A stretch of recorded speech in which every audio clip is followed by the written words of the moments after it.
स्वाभिमान है। इसलिए हम सभी लोग एक साथ बोलेंगे, पवन भैया जिंदाबाद।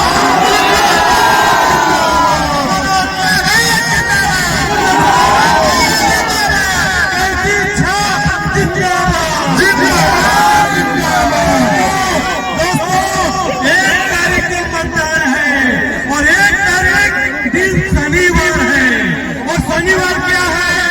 पवन सूद